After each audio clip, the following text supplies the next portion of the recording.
नमस्कार, knocking-news.com में आपका स्वागत है। मैं हूं गिरिजेश वशिष्ठ।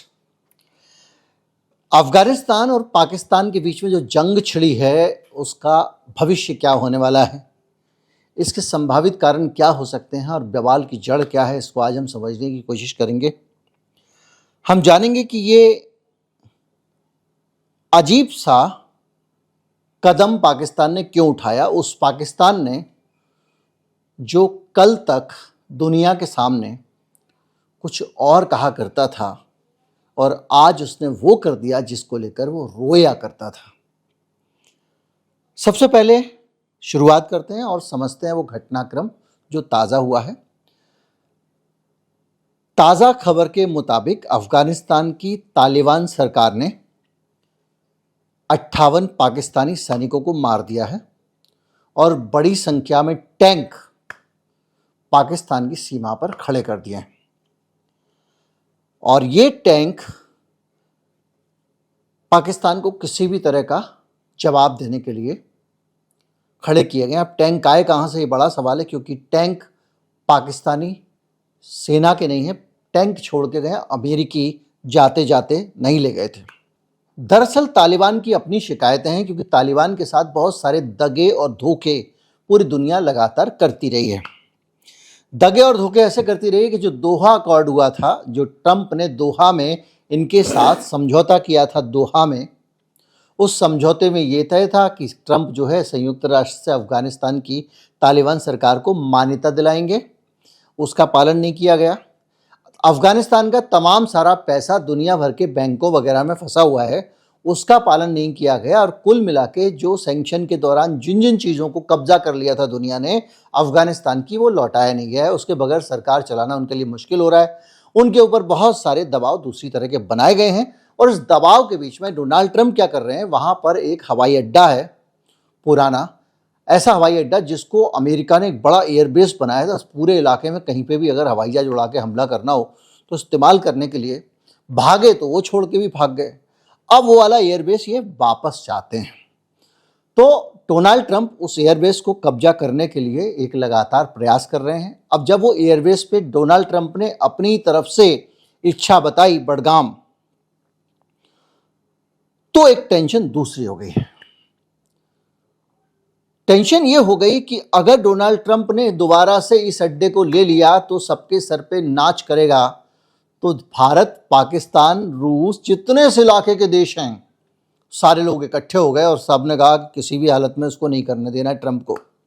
एक तरफ तो पाकिस्तान इस पूरे मामले में भारत के साथ खड़ा हुआ था, रूस के साथ खड़ा हुआ था, और रूस का तालिबान के साथ दोस्ताना हो गया है वापस। देखिए अफगानिस्तान की विडंबना, कभी रूस का दोस्ताना था, कभी रूस से लड़ने के लिए अमेरिका से मदद की ली, कभी अमेरिका को चटका दिया तो अमेरिका उनके पीछे पड़ गया, और कभी अब फिर रूस से दोस्ती उनकी शुरू हो गई है। तो रूस के साथ उनकी दोस्ती बन गई है और ऐसे में अब समस्या ये हो गई है कि डोनाल्ड ट्रंप वहाँ कैसे घुसें। तो माना यह जा रहा है कि बहाना पुराना है, लेकिन अमेरिका ने पाकिस्तान तो आजकल पूरी तरह से पूरे तलवे साफ करने में लगे हुए हैं। तो अब आप कहेंगे कि मैं पाकिस्तान के खिलाफ नहीं, मैं पाकिस्तान के खिलाफ नंबर बनाने के लिए कोई वीडियो नहीं बनाता हूँ और मेरे दर्शक ऐसे है भी नहीं कि अंध पाकिस्तान विरोधी हूँ। लेकिन जब जहाँ कोई ऐसा मसला आता है जहाँ पर कोई गलत है तो गलत है। पाकिस्तान ने, ऐसा लगता है मुझे कि अमेरिका को लुभाने के लिए अफगानिस्तान की राजधानी पे एयर स्ट्राइक किए। उसने जाके अफगानिस्तान के अंदर एयर स्ट्राइक किए और बहाना बनाया कि जो तहरीक तालिबान है उसके लीडर को मारने के लिए हमने ये एयर स्ट्राइक किए हैं। भाई, तुम आज उनके देश में घुस के एयर स्ट्राइक कर रहे हो, और जब भारत आपके खिलाफ ये कर रहा था तब आपका रवैया क्या था? तब आपका रंग एकदम अलग था। तब आप कहते थे हम संप्रभु देश हैं, हमारी सीमाओं की रक्षा करने का हमको अधिकार है। तो आज अफगानिस्तान कह रहा है कि अपनी सीमाओं की रक्षा करने का उसको अधिकार है। फिर उसने आपके 58 सैनिक टपका दिए, तो कौन सा गलत कर दिया? आप कहते थे कि ये स्टेट फंडेड टेररिज्म नहीं है, ये स्टेट एक्टर्स नहीं है जो आतंकवादी हैं, उनके खिलाफ कार्रवाई कर रहे हैं। अफगानिस्तान भी बोलता है जिनके ऊपर अपने गिराया ये बम वो हमारे स्टेट वो नहीं है, एक्टर्स नहीं हैं। तब फिर आपने क्यों किया? आप बोलते हो कि ये अपनी सीमाओं की रक्षा करना हमारा अधिकार है, भारत हमारे अंदर घुसा तो हमने ये किया वो किया, उसको भी अधिकार है। तो ये पूरे के पूरे अगर इस चक्र को, घटनाक्रम को देखोगे कि जिन बात के लिए पाकिस्तान भारत के सामने रोना रोता है, वो ही सारे काम उसने जाके अफगानिस्तान में किए हैं। भारत अगर आपके ऊपर स्ट्राइक करता है तो आप कहते हो कि ये अंतर्राष्ट्रीय कानून का उल्लंघन है, सीमाओं का सम्मान नहीं किया जा रहा है। और अगर खुद करते हो अफगानिस्तान पे तो कहते हो ये हमारा जन्मसिद्ध अधिकार है। भारत जब करता है तो कहते हो ये एग्रेशन है, हमारे ऊपर ये अपनी ताकत दिखा रहा है। दूसरी जगह करते हो तो सेल्फ डिफेंस है। और सीमा पार हमले करना सॉवरेनिटी का वायलेशन है। अगर भारत करता है तो हमारी संप्रभुता पे हमला है, और वहां करो तो एक जस्टिफाइड रिस्पॉन्स है। भारत से कहते हो कि आप पहलगाम के प्रूफ लेके आओ। हम भारत के लोग भी कहते हैं कि प्रूफ देना चाहिए, कोई बुराई नहीं है, लेकिन तुम अफगानिस्तान में जब हमला करते हो तो कहते हैं हमारी इंटेलिजेंस सही है, तुम्हारे को जासूसों ने तुम्हारे जो बताया है वो एकदम पुख्ता है, इसलिए हमने हमले किए। वो कह रहा है सबूत तो लाओ कि वो आतंकवादी यहां बैठे हुए थे, नहीं देंगे। तो इसी तरह से सिविलियन कैजुअलिटी का दावा हमसे कह रहे हो, इनोसेंट लोग मरे होंगे, भारत ने ऑपरेशन सिंदूर कर दिया, और वहां पर कह रहे हो कि हमने सिर्फ टेररिस्ट टारगेट को। तो भारत ने भी तो यही कहा था भैया कि हमने सिर्फ आतंकवादी ठिकानों पे हमला किया है, ना सेना पे किया, ना नागरिकों पे किया है, बल्कि आपकी सेना लपक लपक के लड़ने को आई थी।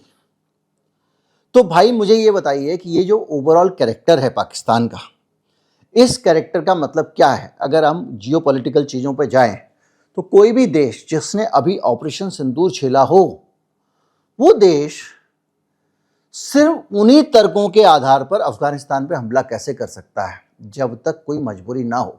आप सोचो, पाकिस्तान ये सारे रोने रो रो के पूरी दुनिया में जाके समर्थन ले आया था, कई देश उसके साथ खड़े हो गए थे, दुनिया के देश भारत से नाराज थे कि आप उसके देश में क्यों घुस गए, और भारत का समर्थन देने को तैयार नहीं थे। कुछ लोगों ने आतंकवाद की निंदा की, लेकिन पाकिस्तान को आतंकवाद के लिए एक भी देश नहीं मिला जिसने निंदा की हो।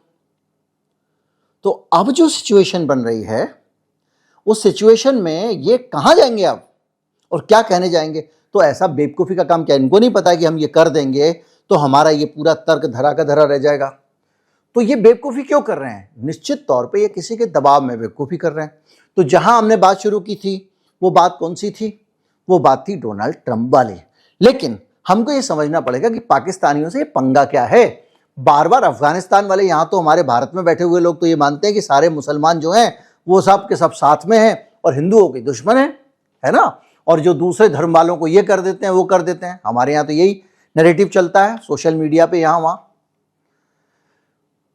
तो ये अफगानिस्तान के मुसलमान और पाकिस्तान के मुसलमान, दोनों को हम ये मानते हैं आतंकवाद समर्थक देश हैं, तो ये आपस में क्यों लड़ रहे हैं? वो अफगानिस्तान क्यों लड़ रहा है जिसके यहां पर तालिबान के खिलाफ तमाम सारी चीजें होती पाई गई हैं?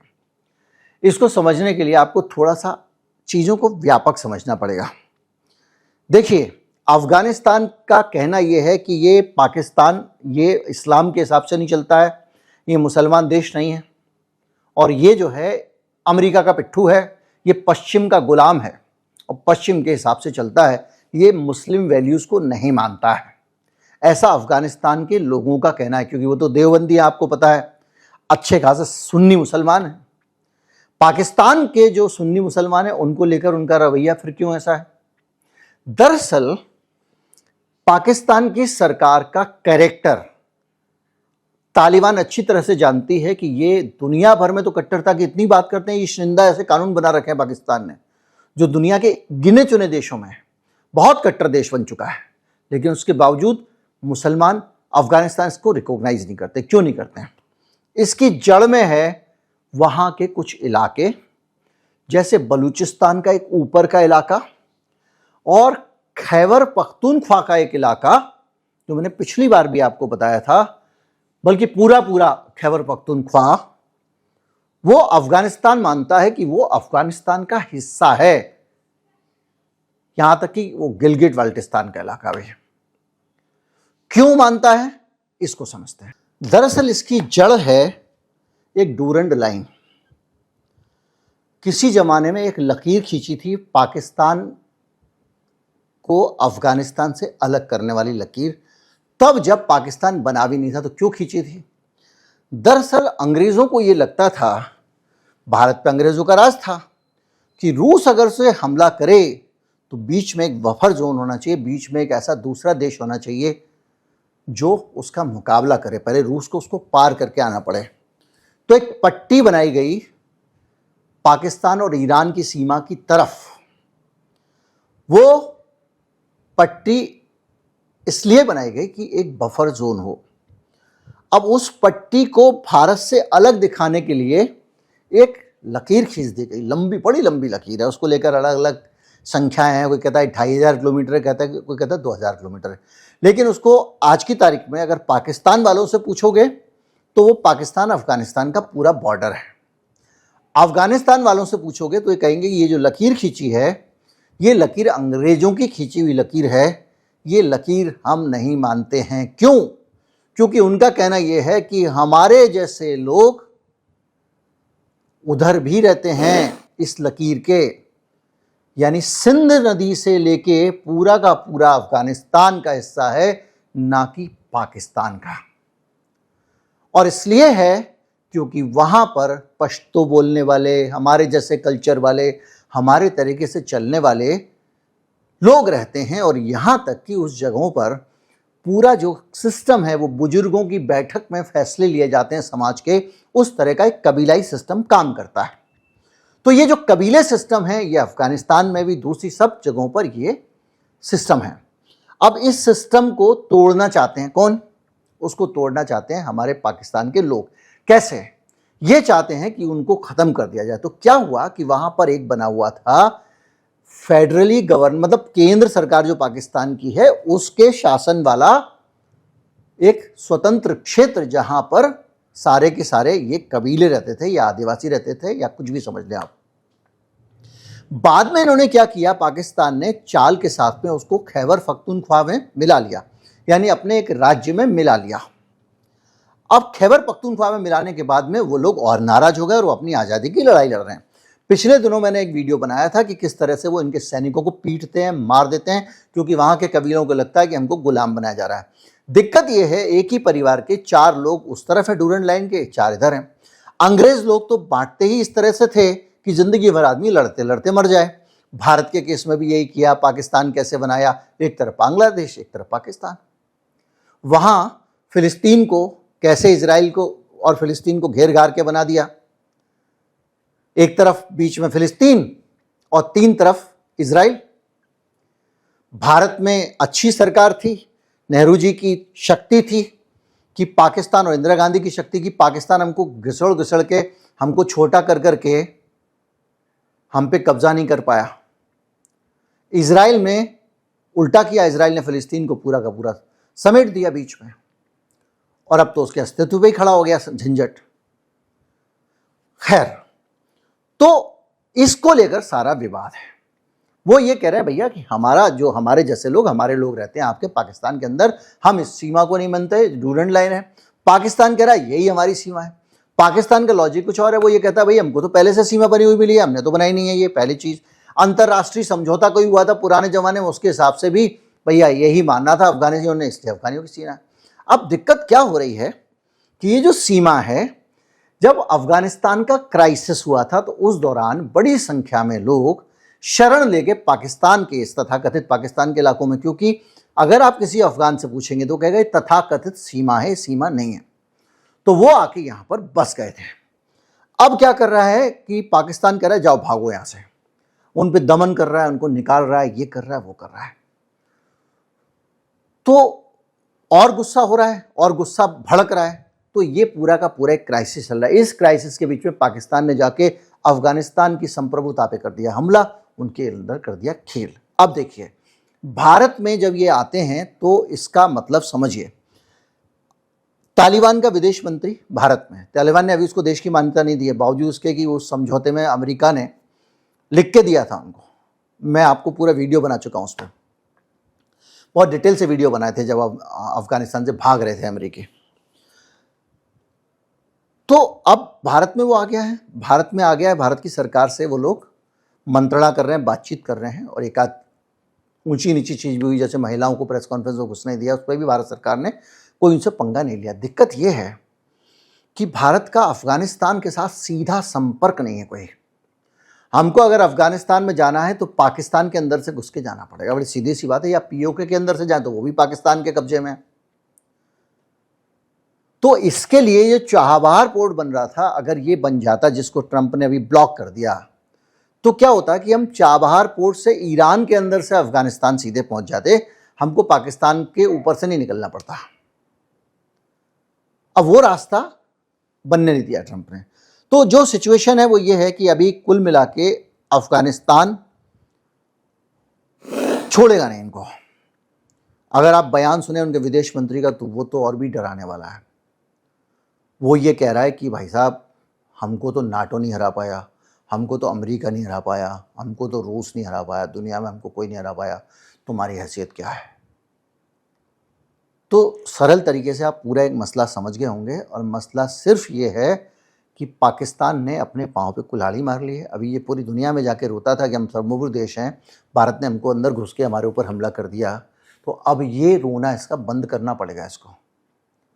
और ये जो भी सिचुएशन है ये अपने आप में बड़ा गंदा ट्रैक रिकॉर्ड है पाकिस्तान का। चुन चुन के लोगों को मारा, लाखों लोग गायब हो चुके हैं, अपने ही सिविलियंस पे गोली चला रहा है, आर्मी बस्तियों में घुसा के लोगों को मार रही है, और जो मर जाता है उसको बाद में कह देते हैं आतंकवादी था। भयंकर असंतोष था। अगर आप पाकिस्तान की सिचुएशन पे विचार करें तो बलूचिस्तान विद्रोह पे है, खैबर पख्तूनख्वा का एक बड़ा इलाका विद्रोह पे है, सिंध भी पूरी तरह संतुष्ट नहीं है, सिर्फ पंजाब बसता है। और ये सारी चीज़ें मिला के एक ऐसी सिचुएशन पैदा कर रही हैं जो पाकिस्तान के लिए बेहद खतरनाक है। और इसीलिए पाकिस्तान तब तक जीवित है, तब तक साबुत है, जब तक अमेरिका उसको बचाए हुए है, वरना वक्त नहीं लगेगा पाकिस्तान के टुकड़े टुकड़े होने में। और उसकी तरफ मामला तेजी से बढ़ रहा है। पाकिस्तान को अगर लग रहा है चीन बचाएगा, तो भैया चीन को अपना जब वो कॉरिडोर बना लेगा तो उसको कोई फर्क नहीं पड़ेगा। वो चाहेगा कि अच्छा है पाकिस्तान के बीच से ना होके हमारी जो है बलूचिस्तान से सेटिंग हो जाए, हमारी खैबर पख्तूनख्वा से सेटिंग हो जाए, हम वहीं से ले जाएंगे अपना कॉरिडोर, और वो कॉरिडोर अफगानिस्तान तक भी जाना है। तो सिचुएशन जो है वो बहुत डिफरेंट है, और उसको आप अच्छी तरह से समझ गए होंगे। उससे आपको अंदाज़ा लग गया होगा कि ये जो अफगानिस्तान के हमले हैं ये रुकने वाले नहीं हैं, क्योंकि अफगानिस्तान अपनी आज़ादी के लिए लड़ाई के तौर पर इसको देख रहा है। तालिबान के पास भरपूर सोफिस्टिकेटेड अमेरिकी हथियार हैं, उन्होंने सीखे होंगे तभी वो चला पा रहे हैं, वरना टैंक चलाना आसान थोड़ी होता है। तो सिचुएशन बड़ी अजीब है, और उसमें भी अभी रूस का समर्थन जो है वो है। ज़्यादा चू चपड़ करेंगे तो उधर से रूस आके अफगानिस्तान को अपने साथ रखने के लिए, अब रूस रिस्क लेना नहीं चाहता कि वहाँ पर कोई और घुस जाए, तो रूस अफगानिस्तान को साथ रखने के लिए पाकिस्तान को पेल सकता है। उम्मीद करता हूँ कि एक सिचुएशन सरल तरीके से मैंने नाम वाम सब स्थान हटा दिए, आपको अच्छा लगा होगा, ज़्यादा से ज़्यादा लोगों तक पहुँचाएं। नमस्कार, जय हिंद।